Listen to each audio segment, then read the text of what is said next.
Gimana nih kabarnya teman-teman semuanya? Di episode kali ini masih bersama dengan saya Farin di sini di podcast Aspirasi.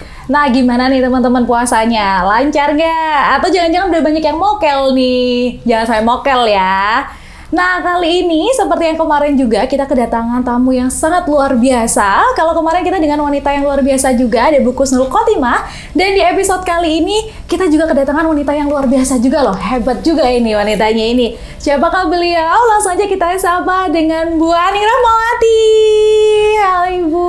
Assalamualaikum warahmatullahi wabarakatuh. Mbak Waalaikumsalam. Farin yang luar biasa. Dan Iya, seluruh Ibu. pemirsa Aspirasi ya. Iya, Aspirasi, teman-teman Aspirasi. Ini beliau ini adalah Wakil Ketua Komisi C ya Bu ya, DPRD Kota Surabaya. Gimana nih Bu kabarnya Bu? Alhamdulillah puasa ini membuat kita makin produktif ya. Iya. Karena dari satu momen ke momen yang lainnya dengan pahala yang dilipat-lipat begitu. Sehingga semangat terus ini kita Semangat terus. menghadapi pemirsa, menyapa pemirsa, insya Allah. Kalau untuk pekerjaan nih Bu, kalau di bulan Ramadan ini makin banyak atau malah udah agak tenang nih gitu Bu? Ya, jadi kalau di Dewan itu kita ndak ada liburnya gitu ya. Kemudian ndak ada sepi dan tidak ada kegiatannya begitu, karena setiap waktu kita berkegiatan begitu ya. Kalau mungkin Mbak Farin sebagai ASN atau sebagai pegawai begitu ada jam kerjanya, kita nggak ada begitu ya. Karena Jadi tetap sibuk ya Bu setiap ya waktu kita akhirnya. turun menyapa masyarakat. Sabtu Minggu pun yang lainnya istirahat, kita turun ke masyarakat, menyapa masyarakat, melayani masyarakat. Jadi sangat luar biasa ya Bu ya, padat Insya Allah. banget jadwalnya nih itu sama beliau. Nah, kita nih kan kemarin ini dengar sudah ada launching dari feeder ya Bu ya, yang terbaru nih dari Kota Surabaya. Udah pada tahu belum nih teman-teman nih? Mungkin bisa dijelaskan sekilas mungkin Bu tentang feeder ini, menurut pendapat Ibu gimana Oke. juga nih? Jadi bagi pemirsa Aspirasi atau yang biasa mobilitasnya luar biasa tinggi gitu ya, ini kabar gembira bagi masyarakat Kota Surabaya. Kalau biasanya masyarakat Kota Surabaya untuk lebih efektif efisiennya menggunakan bis Surabaya, Trans Manggi, kemudian juga yang terbaru bis listrik itu hanya dari trotoar dari pusat-pusat kota gitu ya, namanya Trang, karena ukuran besar sehingga tidak bisa masuk ke kampung-kampung, sehingga masyarakat kalau saat ini mau bepergian dengan menggunakan transportasi massal Kota Surabaya, dia harus parkir motor dulu atau diantar dulu menuju halte terdekat yang bisa naik Surabaya Bis atau Trans Manggi atau bis listrik. Sekarang sudah enggak. Jadi feeder ini bisa masuk ke area permukiman, masuk ke area perkampungan. Istilahnya kalau kita bilang biasanya pakai gokar, pakai grab, ini kita pakai model gokar, grab begitu, tapi dengan versi- biaya yang sangat murah gitu ya, dengan halte yang tersebar di banyak tempat begitu, sehingga masyarakat kalau ingin keliling Kota Surabaya untuk rute-rute yang di situ sudah ada feeder, dia bisa dari rumah cukup dengan jalan kaki, tidak perlu bawa motor dan parkir begitu ya. Nah, ini sudah masuk ke area-area perumahan atau permukiman yang sangat bisa dijangkau oleh masyarakat. Nah, itu namanya feeder atau pengumpan. Nah, ini saat ini feeder ini bisa dengan menggunakan layanan satu tarif, sehingga masyarakat tidak perlu lagi kalau naik gokar misalnya ya, saya dari rumah sampai ke area pertengahan Wonokromo itu biasanya 40 sampai 50 ribu begitu ya. Nah, dengan menggunakan feeder ini bisa jadi cuma 5 ribu. Oh, jadi lebih murah sekali ya Bu ya? Gitu, dan itu dari rumah gitu, dari rumah. Tapi mungkin tidak bisa diorder dengan datang ke depan rumah gitu, Iya. enggak ya, cuma terdekatnya itu. Tapi sekarang sudah halte-haltenya sangat kan juga ada. sudah ada banyak ya Ibu Betul, ya. betul sekali. Wah, ini kabar baik sekali nih buat teman-teman nih yang mungkin rumahnya ini kurang bisa dilewatin oleh kayak bis seperti Iya, itu ya Ibu ya. betul. Sekarang ada feeder ini. Nah, kalau feeder ini sendiri tarifnya kan harganya tadi berapa Bu? 5.000, 6.000 ya Bu? Atau Jadi, berapa nih? Kita ini sudah keluar berdasarkan perwali dari pemerintah Kota Surabaya yang dikeluarkan oleh Pak Wali Kota. Itu ada yang gratis, ada yang full begitu ya. Jadi siapapun kita itu tidak perlu khawatir dengan tarif.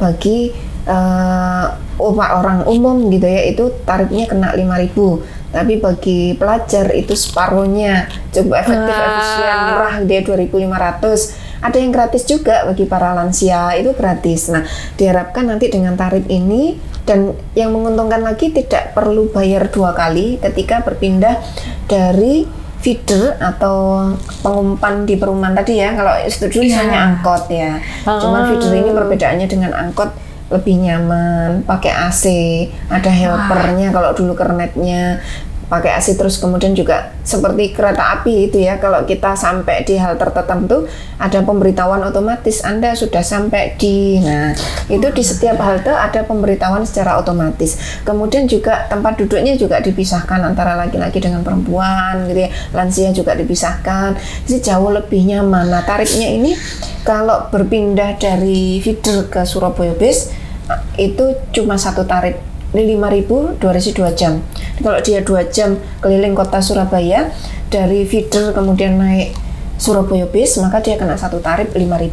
Tapi kalau berpindahnya ke Transmanggi, ini masyarakat banyak yang tidak ngerti ya, Transmanggi itu kita tidak menggunakan APBD tapi bantuan dari Kementerian Pusat dengan sistem by the service. Nah, ada tulisannya Transmanggi.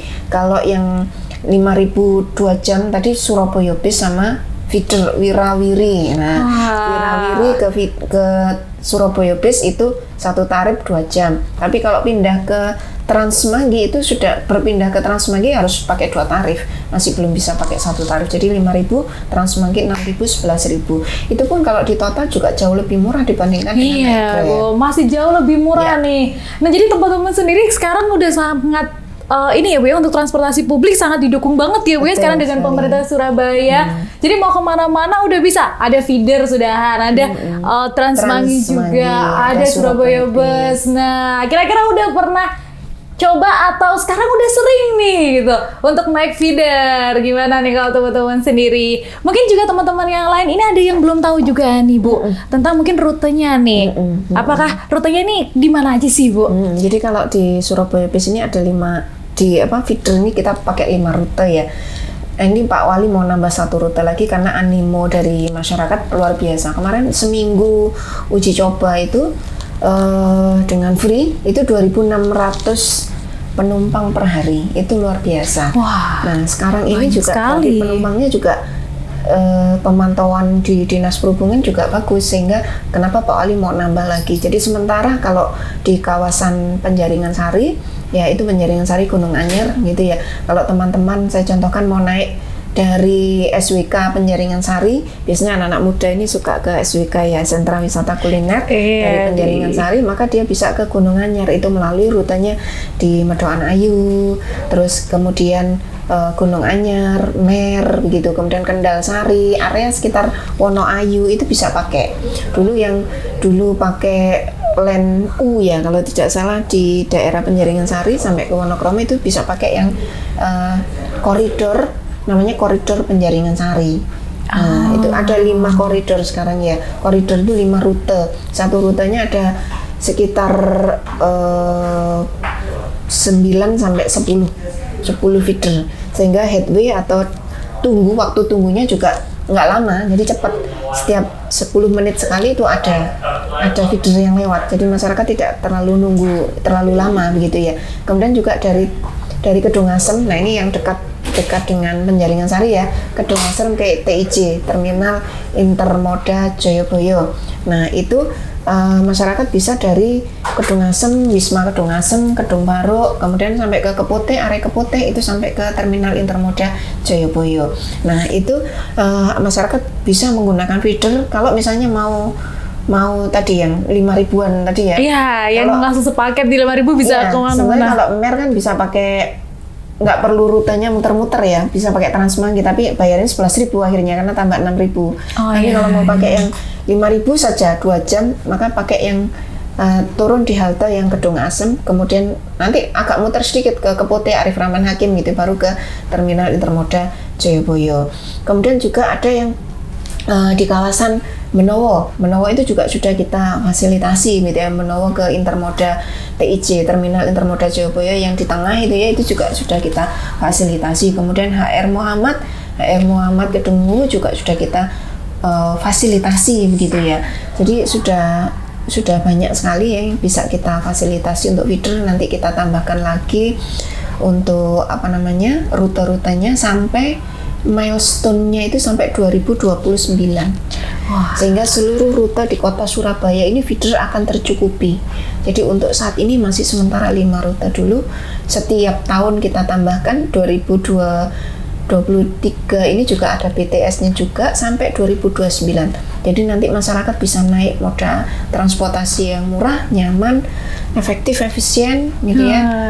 Mengurangi pencemaran lingkungan juga. Bener gitu. dari Ibu. Nanti ada regulasinya loh ya. Jadi kita bikin regulasi peraturan untuk membatasi kendaraan pribadi. Sekarang ini hampir 80% itu masyarakat menggunakan motor. Iya, apa-apa nih sekarang semuanya motoran nih Bu. Nah, dengan kenaikan harga BBM ini otomatis terasa masyarakat mungkin kalau dulu 15.000 jadi seminggu begitu ya, bisa jadi ini 15.000 jadi 2 hari gitu ya. Nah, kalau pakai feeder kan sehari cuma 5.000 misalnya. Itu kan jauh lebih bisa lebih hemat juga ya Ibu ya. Hemat, tapi di luar itu juga mengurangi kemacetan gitu ya, kemudian mengurangi polusi udara gitu kan, dan yang paling penting itu masyarakat bisa ambil istirahat, tidur nyaman di pakai feeder gitu, pakai Surabaya Bis gitu kan, nggak terlalu repot nyetir sendiri begitu. Karena feeder sendiri sekarang juga fasilitasnya sudah lengkap juga ya Bu ya, ada AC-nya juga, udah nyaman banget nih. Nah kalau yang belum sempat nih buat naik feeder, buruan deh cobain feeder, nanti bakal ketagihan ya nggak sih Bu, bener nggak? Kalau untuk ngomong masalah tadi udah ada percobaannya nih Bu selama seminggu. Kalau menurut Ibu sendiri waktu percobaan ini ada kendalanya atau sampai sekarang ada beberapa kendala, ini gimana Bu kendalanya? Jadi kalau kendala feeder ini masih karena keterbatasan anggaran ya. Jadi kalau anggaran untuk sarana prasarana seperti halte, kemarin kan ada beberapa yang posting itu nunggu lama, malam-malam, sementara haltenya belum sempurna gitu kan, jadi haltenya masih berupa rambu-rambu. Kalau halte yang beneran itu kan memang ada pelindung dari hujan, dari panas, kemudian ada rute. Nah ini masih sangat jauh kita dari kelengkapan sarana prasarana. Nah ini yang kita kuatkan nanti sampai dengan di 2029 seiring nanti feedernya dilengkapi rutenya, sarana prasarana juga kita lengkapi. Terus kemudian juga di samping halte, kemudian juga tarif tadi ya, kalau misalnya dari feeder ke Transmagi bisa satu tarif seperti feeder ke Surabaya Bis, ini masih diupayakan sama Dinas Perhubungan komunikasi dengan kementerian, sehingga diharapkan nanti berpindah pokoknya 2 jam itu tidak menambah tarif, tetap 5.000 kemana-mana. Kalau di Semarang itu kan 3.500, sudah kemana-mana begitu. Nah ini nanti menjadi perhatian tersendiri buat kita, dan terutama keterbatasan rute ya, karena kalau melengkapi rute itu kan secara anggaran juga luar biasa. Ya, jadi kita berharapnya sih semoga kendala-kendala ini juga bisa cepat teratasi ya, semuanya. Nah kalau ngomong masalah tarif nih Bu, tarifnya tadi kan 5.000 untuk pembayarannya sendiri nih. Ini kayaknya teman-teman juga ada beberapa juga menanyakan nih pembayarannya gimana nih gitu, karena sekarang sudah serba digital atau sudah memakai digital juga nih untuk feeder ini. Ya, jadi kalau di kota lain itu masih bisa pakai fresh money ya, jadi uang cash. Kalau di Surabaya ini saat ini hanya menggunakan cashless ya, jadi kita pakai QRIS di bank-bank tertentu, pakai BCA gitu, BCA kemudian Mandiri itu masih kita menggunakan QRIS bank yang sudah kerjasama dengan kita. Kalau tidak mempunyai QRIS itu kita menggunakan e-money gitu ya, flash begitu ya, yang bisa dipakai pembayaran jadi non tunai.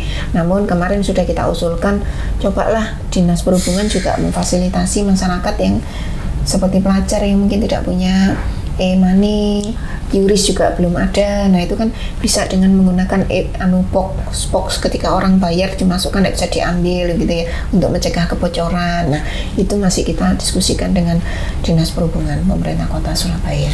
Untuk saat ini masih pakai QRIS sama e-money, tapi sebetulnya itu sangat simpel ya, sangat simpel. Cukup dengan satu kartu kita bisa bayar kemana-mana sudah dengan menggunakan e-money. Wah, udah sangat canggih ya Bu ya untuk yang feeder ini. Gitu kan. Iya, udah nggak kalah lah canggihnya ya Bu ya sama yang lainnya. Nah, gimana makin tertarik nih sepertinya teman-teman semua ke arah feeder nih. Tapi untuk optimalisasi sendiri sudah optimal belum nih Bu? Kalau untuk sampai saat ini aja.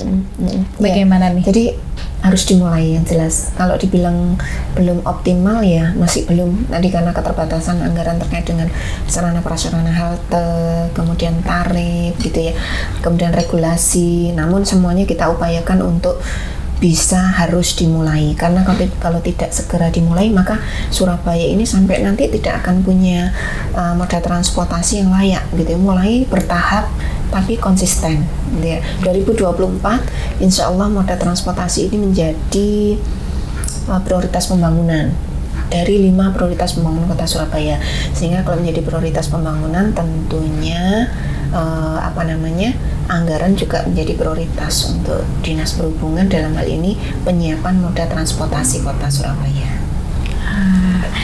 Ini Bu, kalau untuk masyarakat sendiri nih ya Bu ya, ngomong masyarakat ini yang sudah naik atau bagaimana, kalau untuk pendapatnya Ibu sendiri ngeliat masyarakat ini antusiasmenya gimana nih kemarin dari awal dari percobaannya, kan katanya juga banyak sekali kan, tapi untuk dari masyarakat sendiri kalau menurut Ibu gimana nih? Ya, jadi memang tadi saya bilang harus dimulai itu karena proses penyadaran ini membentuk kultur, membentuk budaya untuk berpindah dari kendaraan pribadi ke kendaraan transportasi massa, transportasi publik gitu ya, sehingga perlu waktu memang untuk membudayakan. Tapi antusias masyarakat itu kemarin ketika kita coba saya live di beberapa radio yang memang radio-radio itu radio jalan ya, di situ disampaikan banyak sekali yang perlu ditambahkan rutenya, karena tidak ada rutenya. Dari situ kelihatan di samping grafik penumpang dari Dinas Perhubungan yang selalu naik ya, grafik penumpang itu kita ukur harian. Hari ini ada berapa jumlah penumpangnya, dan itu grafiknya selalu naik gitu kan. Nah, di samping itu juga tanggapan masyarakat melalui berbagai media yang minta ditambahkan rute karena belum ada rutenya. Saya kira antusias masyarakat juga semakin meningkat. Di luar itu semua, seperti yang saya sampaikan di awal, harus dimulai. Surabaya punya angkutan publik yang nyaman dan sesuai dengan kebutuhan masyarakat kota Surabaya. Wah, kalau untuk ngomong masalah ke depan nih Bu ya kan, tadi sudah ngomong untuk masa dari yang kemarin sampai sekarang nih. Kalau ngomong masalah depan nih, kalau menurut Ibu, pendapat Ibu untuk 5 tahun atau 10 tahun ke depan tentang transportasi publik ini inginnya harapannya gimana sih Bu? Jadi transportasi publik ini karena Surabaya adalah kota metropolis, harus betul-betul punya moda transportasi yang handal. Handal ini diukur dari perpindahan dari moda transportasi pribadi ke moda transportasi umum. Jadi harus terukur dengan kinerja. Kinerjanya seperti apa? Kalau dulu 80% pakai motor, maka nanti harus diturunkan gitu ya. Berapa persen yang masih menggunakan motor diturunkan tahun 2023, mungkin 50%-nya sudah menggunakan transportasi publik. Ini diukur berdasarkan kapasitas dari moda transportasi yang ada. Kalau masih 5 koridor ya, dari 5 koridor itu berapa persen pengguna transportasi publik? Nah, itu harus terukur. Sehingga nanti diharapkan selama 10 tahun ke depan, moda transportasi kota Surabaya ini sudah tidak menjadi alasan bagi masyarakat untuk tidak menggunakan transportasi publik. Artinya ketika feeder ini 2009 sudah selesai, kemudian trunk atau bis yang berada di koridor utama, di jalan-jalan utama, di protokol itu sudah tersedia, maka tidak ada alasan regulasi dijalankan. Nah, regulasi dijalankan nanti bisa jadi ada pembatasan kendaraan pribadi dengan ganjil genap misalnya, atau juga ada jalur khusus di jalur-jalur tertentu untuk moda transportasi. Kemudian sekarang juga SIUTS Kota Surabaya itu sedang merancang bagaimana traffic demand management ya. Traffic demand management ini diharapkan transportasi publik ini mendapatkan prioritas dari sisi waktu. Jadi kalau ada Surabaya bis yang lewat, feeder yang lewat itu hijaunya sebentar, hijaunya lama, terus merahnya yang sebentar gitu ya. Sehingga cepat. Jadi kalau di Jakarta kan semuanya ada jalur khusus. Nah, Surabaya ini sepertinya dari hasil kajiannya Bapak Dalibang itu tidak memungkinkan ada jalur khusus karena lebar jalan di tempat-tempat tertentu masih memungkinkan, misalnya di Ahmad Yani itu masih memungkinkan, atau di tempat-tempat ini tidak memungkinkan. Nah, itu perlu traffic demand manajemennya diatur terkait dengan durasi istilahnya pengaturan traffic light untuk transportasi publik, sehingga lebih cepat sampainya masyarakat lebih efektif dan efisien. Dan akhirnya masyarakat bisa berpindah nih Iya. Bu ya. Mungkin yang awalnya enggak, kalau pribadi ini soalnya dia lebih bisa cepat, bisa gimana gitu kan Bu. Kalau ini dengan mungkin adanya transportasi publik dengan didukung oleh semuanya, ini pihak mungkin akan jadi lebih pilihan prioritas ya bagi masyarakat sendiri. Tidak hanya naik kendaraan pribadi, tapi langsung naik transportasi publik dari Surabaya, apalagi yang sudah didukung banget nih sama pemerintah, Ya. Ibu ya. Betul. Nah, mungkin sekian aja Bu dari sini kita ngobrol-ngobrolnya untuk episode kali ini. Ya, Terima kasih terima banyak kasih Ibu banyak, Mbak sudah Marin. diberikan waktunya yang berharga ini untuk kita bisa ngobrol-ngobrol santai. Nah, gimana nih teman-teman semuanya? Sudah makin mulai tertarik atau bahkan sudah sering nih aku naik feeder? Nah, gimana nih? Kalau teman-teman sendiri mungkin ada masukan tentang feeder, langsung aja bisa tulis di kolom komentar. Nah, mungkin episode kali ini cukup sampai di sini aja dulu. Kita akan ketemu lagi di episode-episode selanjutnya di podcast Aspirasi. Wassalamualaikum warahmatullahi wabarakatuh. Waalaikumsalam warahmatullahi wabarakatuh.